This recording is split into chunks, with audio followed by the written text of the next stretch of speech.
So in the previous session, we discussed पहली modulation, that is परमाण, which is proof. और परमाण तीन प्रकार के हमने डिस्कस किए थे. प्रत्यक्ष प्रमाण, direct perception. Then second was अनुमाना, concluded evidence. And third was अगामना, मतलब कि जो स्क्रिप्चर्स के अंदर हमारा रिटन टेक्स्ट है. ये तीन प्रकार के प्रमाण, ये तीन प्रकार के प्रूफ हैं जिसके अंदर हमारा माइंड अटका रहता है. ठीक है. तो अब आज जो है बाकी चार प्रकार के जो हमारे मॉड्यूलेशंस हैं, वृत्तियां हैं, उनको एक एक करके हम डिस्कस करेंगे. नेक्स्ट जो हमारी वृत्ति है परमाण के बाद, वो है विपराय. विपराय का एग्जैक्ट मीनिंग होता है रॉन्ग नॉलेज. ठीक है. तो जो सूत्र है, जो वर्स है, वो क्या है?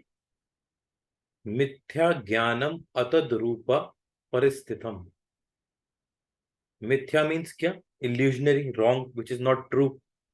मिथ्या ज्ञानम अतद रूपा प्रतिष्ठम, यानी कि जो रॉन्ग नॉलेज है वो हमारे सामने जब प्रस्तुत होती है और उसके अंदर जब हमारा माइंड अटक जाता है तो उसको बोलते हैं विपराय. ठीक है. अब रॉन्ग नॉलेज कैसी? Most of the times you impose your own views, ideas and feelings on others. हम अपनी खुद की व्यूज, खुद के आइडियाज और खुद की फीलिंग्स को दूसरों के ऊपर इम्पोज करते हैं. ठीक है. क्या इसका एग्जाम्पल क्या हो सकता है? You will think the things are in a certain way that they are not. ठीक है. हमें लगेगा कि चीजें कुछ सर्टेन तरीके से हैं, जो हमारी परसेप्शन है वही सही है, बट एक्चुअली में ऐसा होता नहीं है. इसका एक एग्जाम्पल आप ये समझ सकते हैं. एज्यूम कीजिए कि जिस रूम में आप बैठे हैं उस रूम में जमीन से लेकर ऊपर छत तक एक बहुत बड़ा डायमंड का पीस पड़ा हुआ है, एक हीरे का पीस. ठीक है. और उसके एक कॉर्नर पे मैं बैठा हूं, एक कॉर्नर पे आप बैठे हो, एक कॉर्नर पे जो है तीसरा बंदा बैठे है. तो जो फेस मेरी तरफ है डायमंड का, डायमंड की एक प्रॉपर्टी क्या होती है? जब उसके ऊपर व्हाइट लाइट फॉल होती है तो it acts like a prism. वो उसको 7 रंग्स के अंदर बिखेर देता है. ठीक है. तो लेट्स से अगर जमीन से लेकर छत तक बड़ा एक डायमंड का पीस पड़ा है, तो जहां से मैं उसको देख रहा हूँ, लेट्स से मेरे को वो जो फेस दिख रहा है उसका, वो ग्रीन कलर का दिख रहा है. ठीक है. तो मेरे लिए क्या है? वो पूरा डायमंड ग्रीन कलर का है. बट जहां लेट्स से संजीव जी बैठे हैं, उनको नीले रंग का दिख रहा है, और जहां नीति जी बैठी है उनको लाल रंग का दिख रहा है. तो अगर हमसे आके कोई पूछे कि डायमंड किस कलर का है, तो मैं बोलूंगा ग्रीन, संजीव जी बोलेंगे ब्लू, नीति जी बोलेंगी रेड. ठीक है. तो मेरे लिए जो मेरा परसेप्शन है वही सही है, आप दोनों का परसेप्शन मेरे लिए गलत है. और मैं आपके ऊपर अपने व्यूज को, आइडियाज को और फीलिंग्स को इम्पोज करूंगा कि नहीं संजीव जी ब्लू नहीं है, नहीं नीति जी आपको गलत लग रहा है, रेड नहीं है, ये देखो ग्रीन है, आप यहाँ आके देखो मेरे एंगल से ग्रीन है. ठीक है. और आप लोग अपने पॉइंट को प्रूफ करोगे कि नहीं अंकित यहाँ आके देखो ब्लू है, यहाँ आके देखो रेड है. ठीक है. बट एक्चुअली में ना तो वो ग्रीन है, ना तो वो ब्लू है, ना तो वो रेड है. वो तो कलरलेस है. उसके ऊपर तो लाइट पड़ रही है और उसकी प्रॉपर्टी है 7 रंग्स में बिखेरना और हर एंगल से अलग कलर दिखाना. तो ये है ट्रू नॉलेज. बट इस ट्रू नॉलेज में हम कब पहुंचेंगे, इस सत्य को हम कब इसकी अनुभूति कर पाएंगे? जब ये रॉन्ग नॉलेज विपराय में जो हम अटक जाते हैं, उसमें अटकना बंद करें. उसमें अटकना बंद कब करेंगे?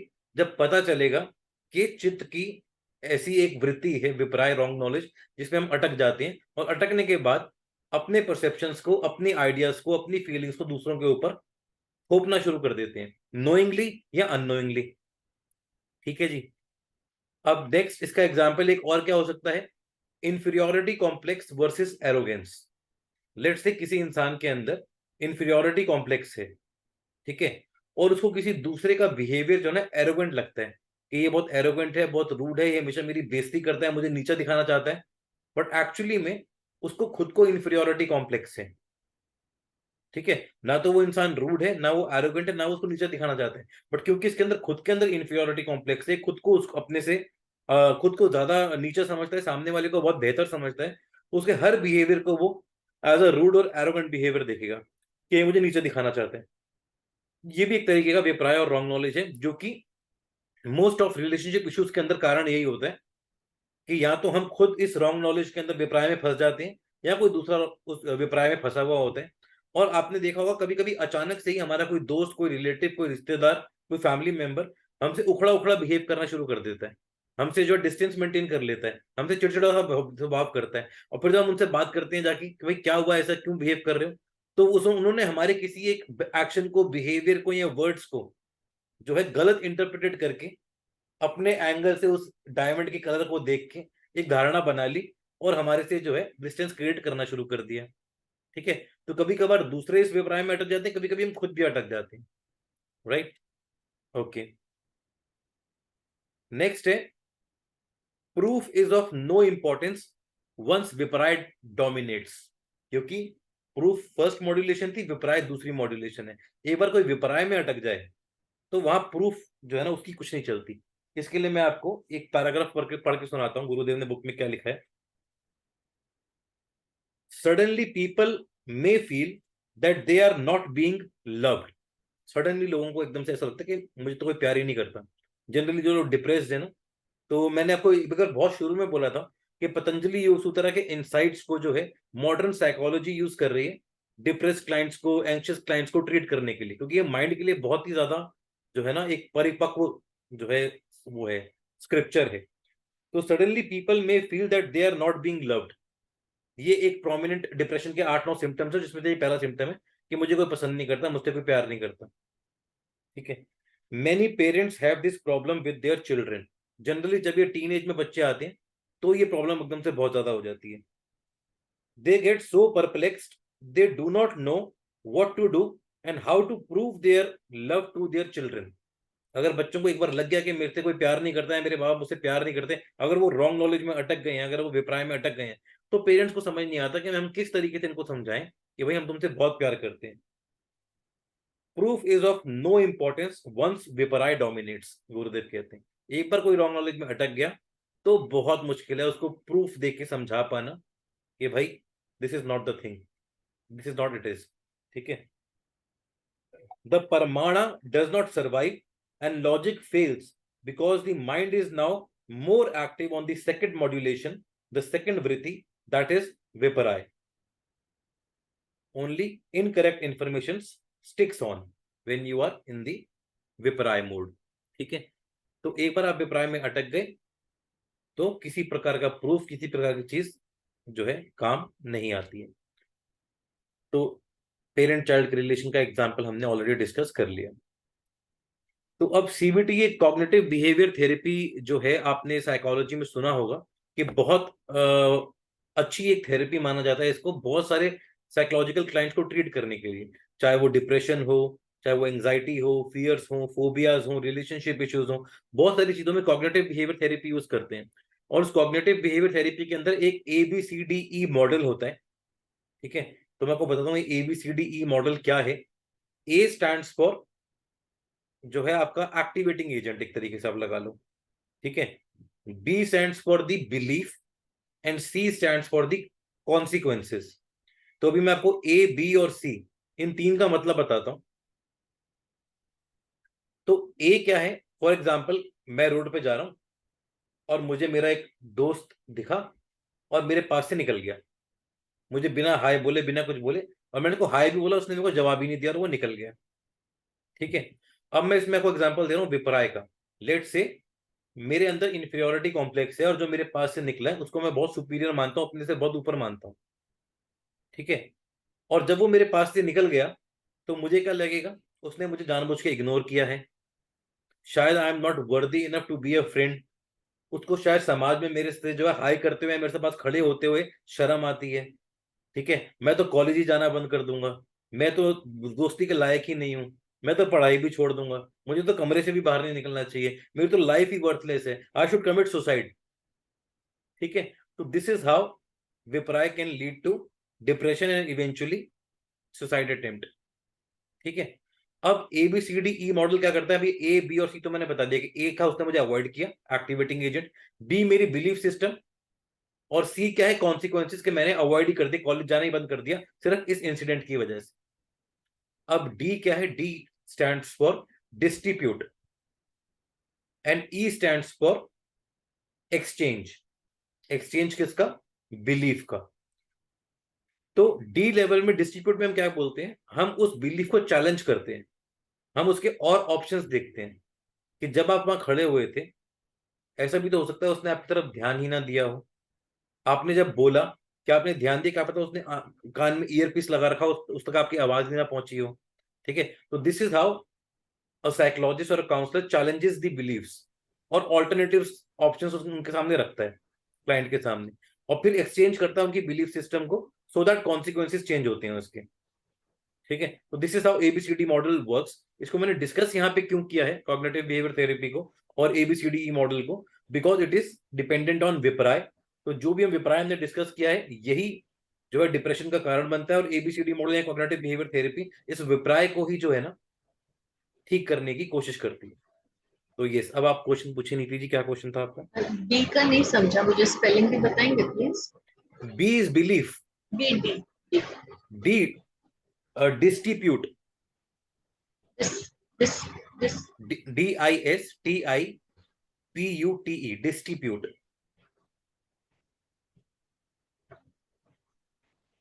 डिस्ट्रीब्यूट का वर्ड मतलब न्यू है उसकी मेरे लिए। उसकी बिलीफ को चैलेंज करना, उसको जो है मतलब उसके ऑल्टरनेटिव देना, चैलेंज करना, उसको जो है रॉन्ग प्रूफ करना। This is how a psychologist do to challenge the belief and break and exchange those belief system. ठीक है, तो ये था हमारी सेकंड मॉड्यूलेशन, विपराय। नेक्स्ट थर्ड कम्स विकल्पा। विकल्पा इज द इमेजिनेशन और फैंटेसीज। इसके लिए जो सूत्र दिया है महर्षि पतंजलि ने, वो क्या दिया है? शब्द ज्ञान अनुपाति वस्तु शून्य विकल्पा। ये डेफिनेशन दिया उन्होंने विकल्पा की। ठीक है, इसका क्या मतलब है? शब्द ज्ञान अनुपाति मतलब ऐसी इमेजिनेशंस या ऐसी फैंटेसीज जिनके लिए हमारे पास वर्ड्स तो होते हैं उनको एक्सप्रेस करने के लिए, मगर वस्तु शून्य विकल्पा, यानी कि वो चीजें उनके लिए कोई रियल टाइम थिंग या चीजें या वस्तु का होना पॉसिबल नहीं है। इसको मैं एग्जांपल दूंगा तो आपको समझ में आएगा कि क्या इसका सेंटेंस का मतलब है। एग्जांपल में गुरुदेव कहते हैं, यू मे बी ऑलरेडी 40, 50 और 60 ईयर्स ओल्ड। ठीक है, and you fantasize what it would be like if I turn 16 और 18 अगेन। ठीक है, तो ये एक इमेजिनेशन, एक फैंटेसी है कि मैं दोबारा 16 या 18 या 20 साल का हो जाऊं या हो जाऊं। ठीक है, लेकिन क्या है, इस फैंटेसी के लिए आपके पास शब्द तो हैं, लेकिन ये क्या रियल टाइम पॉसिबल है? नहीं पॉसिबल। ठीक है, similarly then you go on think and that you would go somewhere and get a big haul of gold, and then you would become rich, then you would have your own helicopter to fly in, etc etc. So this fantasy is called vikalpa, the third modulation of the चित्त, जिनके लिए हमारे पास शब्द तो हैं but वो actual में materialise हो उसकी कोई पॉसिबिलिटी है नहीं। ठीक है, like going back in time, turning to 16 and 18 again is quite not possible. तो क्या कह रहे हैं कि फैंटेसीज और imagination is a thought pattern that has a verbal expression and knowledge, but for which there is no such object or reality in existence. ये exact translation है इस सूत्र की। एग्जाम्पल मैंने बताया आपको, 60 year old फैंटेसिंग टर्निंग 18 अगेन। तो ये जो विकल्पा है ये या तो जॉयफुल एंड प्लेजरेबल हो सकते हैं हमारी इमेजिनेशन और फैंटेसीज, या फिर बेसलेस फियर्स हो सकते हैं। बेसलेस फियर्स का क्या एग्जाम्पल है? You may be apprehensive about what will happen if you die the next day. अगर मैं कल ही मर जाऊं तो क्या होगा? मेरे बच्चों का कौन ध्यान रखेगा, बीवी का कौन ध्यान रखेगा, पति का कौन ध्यान रखेगा, घर को कौन संभालेगा? ठीक है, ये सारी जो हमारी बेसलेस फियर्स होते हैं। You may met with an accident, कल को मेरा एक्सीडेंट हो गया तो। यू मे बिकम डिसेबल्ड, मैं डिसेबल्ड हो गया या डिसेबल्ड हो गई तो कैसे लाइफ कटेगी? These are all just sounds that have no value. ठीक है, शब्द हैं जिनकी कोई एक्चुअली में वैल्यू नहीं है। Baseless fears in the mind और फैंटेसीज आर कॉल्ड विकल्पा, यानी कि बेसलेस फियर्स और इमेजिनेशन फैंटेसीज, ये दोनों विकल्प हैं, इन दोनों में हमारा माइंड अटक जाता है। तो एक बार तीनों समझ लेते हैं दोबारा से। प्रमाण था, 3 प्रकार के प्रमाण थे। प्रूफ के अंदर अटका रहता है मन। विपराय दैट इज रॉन्ग नॉलेज, उसमें अटका रहता है मन। इन दोनों में नहीं अटकता तो या तो फैंटेसीज में अटका रहेगा या फियर्स में अटका रहेगा। ये दोनों ही विकल्प है तीसरे प्रकार की मॉड्यूलेशन। नेक्स्ट इज निद्रा, दैट इज स्लीप। ठीक है, अब जब इनमें से किसी मॉड्यूलेशन में माइंड अटका हुआ नहीं है तो वो कहाँ चला जाता है? नींद में, स्लीप में। ठीक है, उसका क्या सूत्र है? अभाव प्रत्याय अलंबना वृत्ति निद्रा। अभाव मतलब कमी, प्रत्याय मतलब नॉलेज की। ठीक है, जब किसी प्रकार की नॉलेज की, किसी प्रकार की परसेप्शन की कमी होती है, अभाव होता है, तो वो स्टेट क्या है? निद्रा की स्टेट है। फॉर एग्जाम्पल, जब हम जागे हैं तो हम आंखों से, कानों से, नाक से चीजें परसीव करते हैं, उससे हमें नॉलेज मिलती है। लेकिन जब हम सो रहे हैं तो हमारी सेंसेस भी जो है एक्टिवेटेड नहीं है, और उनसे हमको जो है किसी प्रकार की नॉलेज या परसेप्शन नहीं मिल पा रही होती है हमें। तो वो स्टेट हमारी क्या है? स्लीप की। ये सूत्र बोल रहा है। ठीक है, तो sleep is the non deliberate absence of thought waves और नॉलेज। जब हम मेडिटेशन में बैठते हैं, समाधि लगाने का प्रयास करते हैं, तो हम डेलिबरेट एक्ट कर रहे हैं कि थॉटलेस स्टेट में चले जाएं। लेकिन नींद में जब हम थॉटलेस स्टेट के अंदर गए हुए हैं, जो कि नॉन डेलिबरेट एक्ट है, तो दैट इज स्लीप। अब यह क्या बोल रहे हैं कि mind and consciousness are attracted by the senses. जो हमारा माइंड है और जो कॉन्शियसनेस है, they are attracted by the senses into contact with the external objects. ठीक है, सेंसेस के थ्रू हमारा माइंड और कॉन्शियसनेस, हमारा मन और चित्त जो है, बाहर के चीजों में अटका रहता है। Therefore one attains knowledge. आंखों से हम देखते हैं, कानों से हम सुनते हैं, तो हमें नॉलेज मिलती है। जबान से टेस्ट करते हैं तो इसका टेस्ट क्या है पता चलता है। टच करते हैं, ठंडा है, गर्म है, सॉफ्ट है, रफ है, हमें नॉलेज मिलती है। तो इन सेंसेस के पीछे जो माइंड और चित्त बैठा हुआ है, मन और चित्त, ये हमको नॉलेज अटेन करने में हेल्प करता है। बट इन डीप स्लीप क्या होता है? This knowledge is absent. The senses of perception discontinue to function because their king, the mind, is at rest. क्योंकि मन सोया हुआ है, तो हमें कुछ भी चीजें परसीव नहीं हो पा रही है सेंसेस से। एक बार हमने पहले भी एग्जांपल बोला था, मैंने पूछा था हम देखते कैसे, आपने बोला था आंखों से, सुनते कैसे कानों से। लेकिन हम देखते और सुनते हैं ध्यान से। ध्यान फैकल्टी है चित्त की, उसके बीच में आता है माइंड, उसके बीच में आता है इंटेलेक्ट। तो ये पूरा हमने डिस्कस किया था कि कैसे हम किसी चीज को परसीव करते हैं। तो ये जो सेंस ऑब्जेक्ट्स, ये जो सेंस ऑर्गन्स है, ये तो सिर्फ इंस्ट्रूमेंट्स हैं। इनकी पीछे की फैकल्टीज जो है, वो किसी चीज को परसीव करने में पूरा हेल्प करती हैं। तो जब माइंड ही सोया हुआ है, तो हमें इन सेंस ऑफ के इंस्ट्रूमेंट से कुछ भी परसीव नहीं होगा। दिस इज अभावा, अ फीलिंग ऑफ एम्प्टीनेस। तो जब कोई परसेप्शन हमें नहीं हो रही है, तो क्या है? वो स्लीप है। Sleep furnishes one a glimpse of the seer। Seer मैंने पहले मतलब बताया था, ऋषि जो होते हैं, जो जिनको डायरेक्ट परसीव हो रही होती है रियलिटी, ट्रुथ, परमात्मा या अपना सेल्फ, उसे हम सीयर बोलते हैं। ठीक है, तो जो स्लीप है, it furnishes a glimpse of the seer but only murkily because the light of discrimination विवेका इज बी फॉग्ड। क्या कहने का मतलब है कि जब एक इंसान डायरेक्टली थॉटलेस स्टेट में होता है और रियलिटी को परसीव कर रहा होता है, उस समय विवेक होता है उसका जागृत, कि what is true, what is untrue, what is real, what is unreal. लेकिन जब हम स्लीप में होते हैं, थॉटलेस स्टेट में तो हम होते हैं, लेकिन विवेक नहीं होता उस समय, डिस्क्रिमिनेटिंग फैकल्टी उस समय नहीं होती। इंटेलेक्ट जो है, अंतर्मन पूरा का पूरा सोया हुआ होता है। तो simulation of this state of sleep when one is awake and aware is named समाधि। ठीक है, तो लेकिन जब हम थॉटलेस स्टेट के अंदर हैं लेकिन जागे हुए हैं, ठीक है, तो वो जो स्टेट है वो समाधि की स्टेट है।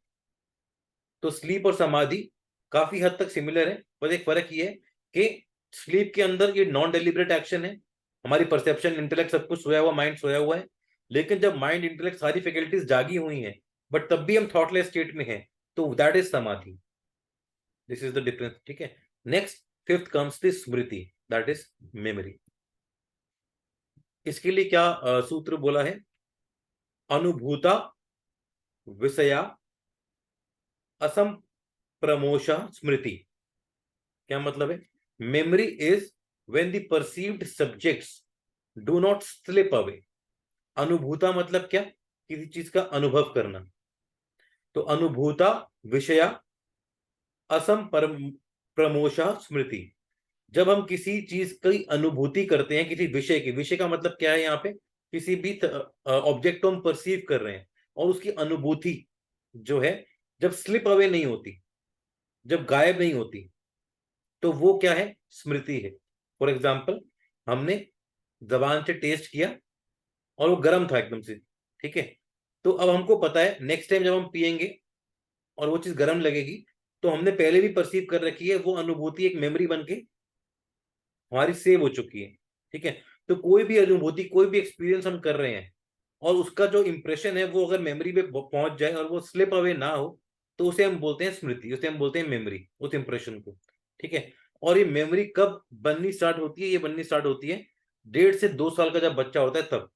उससे पहले अगर आप देखो, कोई एक 6 महीने का, 7 महीने का, 8 महीने का बच्चा है, उसको आपने कोई टॉफी दी, कोई चीज दी, कोई पेन दिया, ठीक है, और उसके बाद आपने उसके हाथ से एकदम से छीन लिया और छीन के उसके हाथ में कुछ और पकड़ा दिया, ठीक है, या उसका फेवरेट टॉय लेके कोई दूसरा टॉय पकड़ा दिया, तो वो 6, 7, 8 महीने के बच्चे के दिमाग के अंदर ना वो मेमोरी बनने की फैकल्टी अभी स्टार्ट नहीं हुई होती, ठीक है। वो जो अनुभूति है विषय की, उसको वो स्टोर नहीं कर पाता, वो स्लिप अवे हो जाती है। तो एक 6, 7 महीने के बच्चे के हाथ में आप एक चीज दोगे फिर दूसरी दे दोगे, तो उसको पता ही नहीं है कि ये चीज एग्जिस्ट करती है और इसको कहीं ना कहीं अभी होना चाहिए, जो अभी नहीं है, मेरे सामने कहीं चली गई है, बट ये पहले थी। लेकिन जैसे ही एक 1.5 साल का, 2 साल का बच्चा होता है, उसके हाथ में अगर कोई फेवरेट टॉय है, आपने छीन के कोई दूसरी चीज दे दी, वो दूसरी चीज को फेंक के मारेगा, उसको वही चीज चाहिए, क्योंकि उसकी मेमोरी की फैकल्टी काम करना शुरू कर चुकी है। I hope I am clear, है ना? यस यस, नीति जी। उनके पूरा एक क्वेश्चन है, लेकिन जब हम पीएलआरटी करते हैं तो we go and access memories much before, hmm तो तब हम बोलते हैं कि मेमोरीज हैं उसको। हम्म तो फिर अभी हम बोल रहे हैं कि वो बच्चे को मेमोरीज नहीं बननी रहती है, but actually when we regress हम सारी मेमोरीज उनके लिए करते हैं। Yes, very very good question. तो जो मेमोरी की मैं बात कर रहा हूँ अभी, 6, 8 महीने के बच्चे की, वो मैं कॉन्शियस मेमोरी की बात कर रहा हूँ। और जो 1.5, 2 साल का बच्चा है, उसकी भी मैं कॉन्शियस मेमोरी की बात कर रहा हूँ कि एक चीज आपने दिखाई और हटा दी, तो उसकी कॉन्शियस मेमोरी में है ये चीज, अभी मेरे सामने थी, तो कहीं ना कहीं तो है, अभी नहीं है तो मुझे ये चाहिए, ठीक है। और जो हम 6 महीने के बच्चे की बात कर रहे हैं, वो भी कॉन्शियस मेमोरी की बात कर रहे हैं कि उसको स्टोर नहीं होती। लेकिन जो सबकॉन्शियस, अनकॉन्शियस मेमोरीज हैं, वो उसकी हैं, उनको वो एक्सेस अभी नहीं कर पा रहा। जब थोड़ा बड़ा होगा, ट्रांस में जा पाएगा, मेडिटेशन में जा पाएगा, तो एक्सेस कर पाएगा। तो अभी जिस मेमोरी की मैंने आपको एग्जाम्पल दिया है, वो कॉन्शियस मेमोरी का एग्जाम्पल है, ठीक है। ओके, गुड क्वेश्चन, वैसे नाइस क्वेश्चन।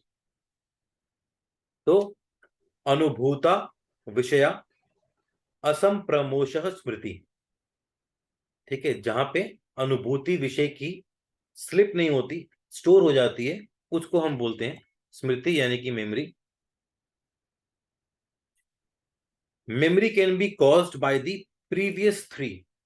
प्रीवियस थ्री कौन कौन से? विपर्य, विकल्प और निद्रा, ठीक है। इन 3 मॉड्यूलेशन से हमारी मेमोरी बन सकती है। विपर्य यानी कि रॉन्ग नॉलेज है, ठीक है, वो भी एक इंसिडेंट ही है, तो उससे भी हमारी एक मेमोरी बन सकती है। विकल्प जो हमारी फैंटेसीज हैं, जो हमारे फियर्स हैं, वो भी मेमोरी बनाती हैं। और निद्रा के अंदर भी मेमोरी बनती है। निद्रा में मेमोरी कैसे बनती है? ओके, हाँ, निद्रा में मेमोरी कैसे बनती है ये भी हम आगे डिस्कस करेंगे। For example, you hear a word, आपने एक शब्द सुना, it acts like a stone thrown in the pond of चित्ता that leads to create ripple, and that ripple rises a series of ripples, that is memory. For example, किसी ने आपकी तारीफ कर दी, आपको बोला you are so beautiful, you are so intelligent, तो वो जो इंटेलिजेंट वर्ड है या ब्यूटीफुल वर्ड है, उसने एक स्टोन का काम किया, ठीक है, और चित्त के अंदर रिपल्स क्रिएट कर दिए। अब उससे तो वो एक मेमोरी तो बनी गई, उससे एसोसिएटेड कितनी सारी मेमोरीज और भी ट्रिगर हो गई, जो उस वर्ड ने पहले आपने इंटेलिजेंट या पहले आपने ब्यूटीफुल से एसोसिएट करी होंगी, एक नई मेमोरी उसमें जाके एक और बन गई। सिमिलरली, किसी ने कोई अपशब्द बोला, तो उससे रिलेटेड आपने कुछ जितनी भी मेमोरीज होंगी वो सब भी एक्टिवेट हो गई और एक नया रिपल भी क्रिएट हो गया। तो दिस इज हाउ जो वृत्तिज हैं कितना ज्यादा मॉड्यूलेशन क्रिएट कर देती हैं हर क्षण हमारे भीतर। देन रिपल्स इन चित्ता ड्यूरिंग स्लीप इज ड्रीम, ठीक है, यानी कि जब हमारे चित्त के अंदर मेमोरीज जो हमने परसीव करी हैं जागते हुए, वो जब हमारे चित्त के अंदर ड्यूरिंग स्लीप उठती हैं, उजागर होती हैं, ठीक है, तो उसे हम ड्रीम बोलते हैं। तो सपने में हम कोई चीज जो देखते हैं, वो वही चीजें होती हैं जो हमने पहले कभी जागते हुए परसीव करी होती है अपनी सेंसेस से, या तो हो सकता है इस लाइफ में या पास्ट लाइफ में भी, क्योंकि हमें ड्रीम के अंदर पास्ट लाइफ विजुअल्स भी दिखते हैं, ठीक है। तो जो भी हमने परसीव करी है चीजें, वही ड्रीम के अंदर मैनिपुलेटेड फॉर्म के अंदर आती है जब हम सो रहे होते हैं। And dream is another form of ripple, which is waking state is called memory. तो नेक्स्ट क्या है, ड्रीम इज अनदर फॉर्म और ripple which in waking state is called memory.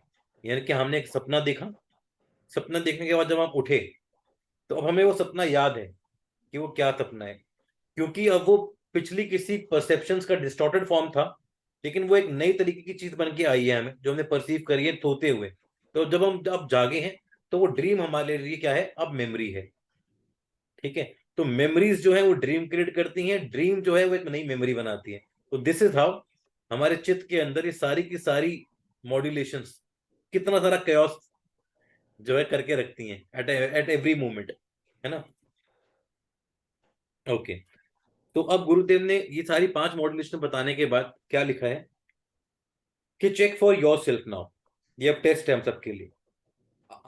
Are you looking for some proof, are you debating with yourself. ये हमें check करना है सारी चीजें, क्या हम प्रूफ देखते हैं अपनी लाइफ के अंदर, क्या हम डिबेट करते हैं अपने आप से ही, are you hanging on to the wrong knowledge और concept about how things are. क्या हम विपराय के अंदर फंसे हुए हैं, क्या हमने खुद को चेक करना है। You do not know how things are because the whole world is fluid. पूरा वर्ल्ड जो है फ्लूइड है, जितना सॉलिड ही दिखता है उतना सॉलिड है नहीं, it is in a state of flux. Every क्षण, हर क्षण सब कुछ चेंज हो रहा है।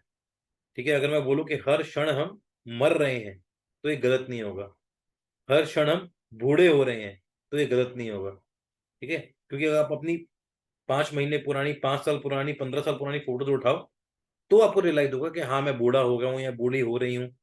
ठीक है, और आज से 15-20 साल बाद जब बीमारियां घेर लेंगी तो शायद अनुभूति हो कि हाँ मैं मरने की तरफ बढ़ रहा हूँ, लेकिन हम हर क्षण बूढ़े हो रहे हैं, हम हर क्षण मर रहे हैं। ठीक है, इतना फ्लूइड है ये सारा नेचर, बट हम उसको देख नहीं पा रहे, तो हम विपराय में हैं, हम रॉन्ग नॉलेज के अंदर हैं। ठीक है, there is nothing solid here, no body is solid, no body's mind is solid, no thoughts are solid, the whole world is fluid or even airy. Go one step further and you can say it is all airy fairy. Anything can change at any time and in any manner. The whole world is full of probabilities and possibilities, but your mind get fixed on things, people's ideas, places, etc.